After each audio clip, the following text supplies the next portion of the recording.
corrections officer at that time.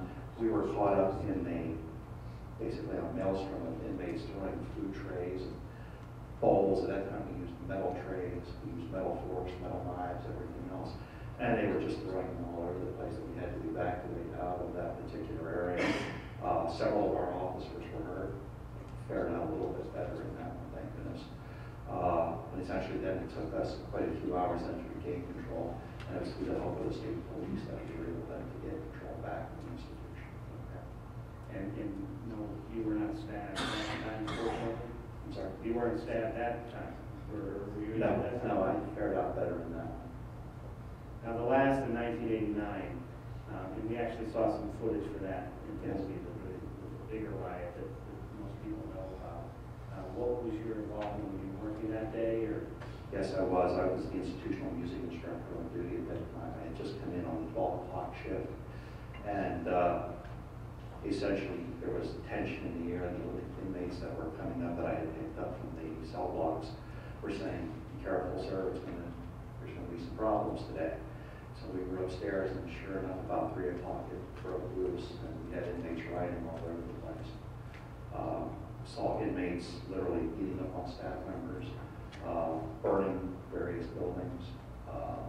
And of course, we were stuck upstairs in the music department. The inmates were burning the building underneath us, literally, to the point that we had to crawl a ventilator shaft in order to get to the roof to escape.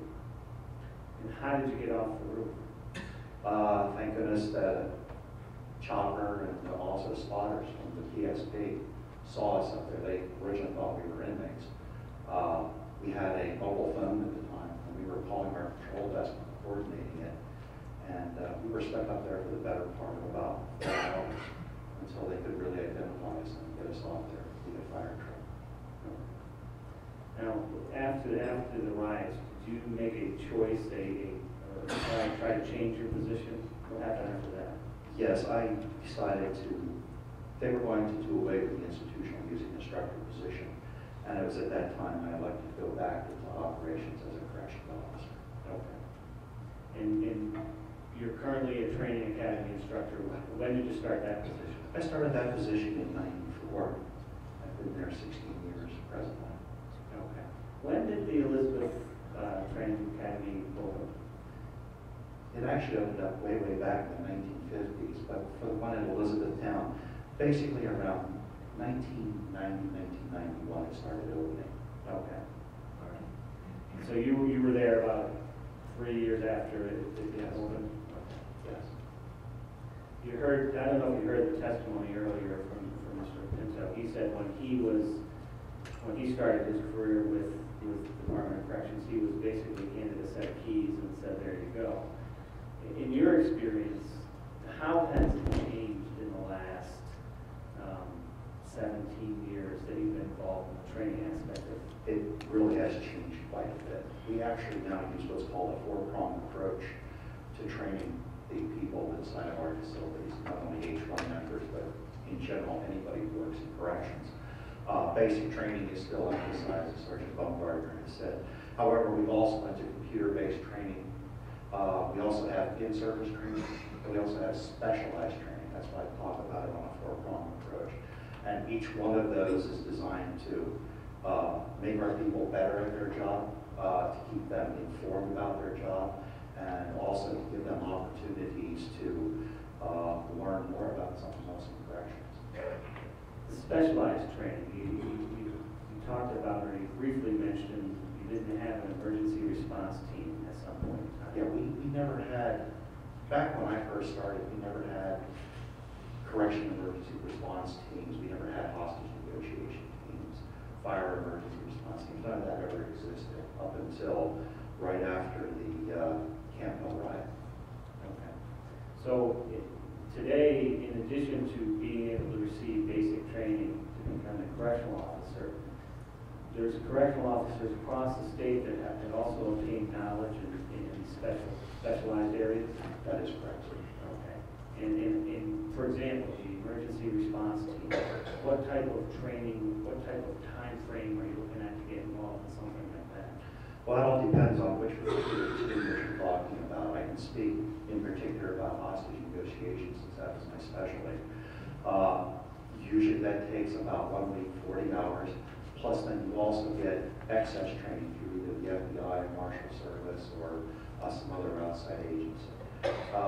You're required to have at least 24 hours every year of hostage negotiation training.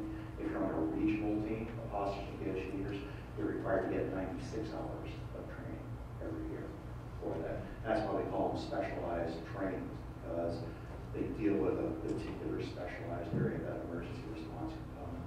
Okay.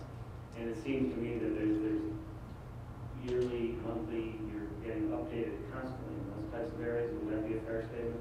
That's a very fair statement, yes. Now, you've run the gamut from messenger, literally, up until music instructor, a CO, training academy. You've been a training academy instructor for a long time. Why did you choose and why do you stay in that area? I enjoy teaching. I love teaching. It's my passion. The biggest thing that I do it for is the people behind me, and is that if I can get them to realize that there are some dangers and to make sure that they're trained properly, better than I was when I first started, maybe somewhere down the line it can save their life.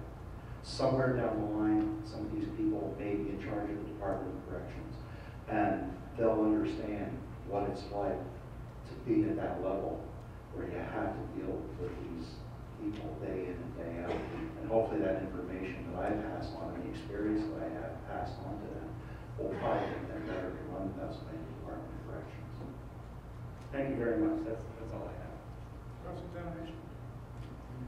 Only to say that I had the pleasure of attending the production of Jesus Christ Superstar, Godspell, and it turns out you were the musical director at the Camp Oakford. Actually, I wasn't at that time, but Well, they were excellent. But I'll take credit. Thank you. Any questions? Thank you, sir. Thank you. Do you have anything further? I think at this point we would rest for today. Okay, we'll adjourn the hearing for today. We'll reconvene promptly at 9:30 tomorrow morning. Thank you all.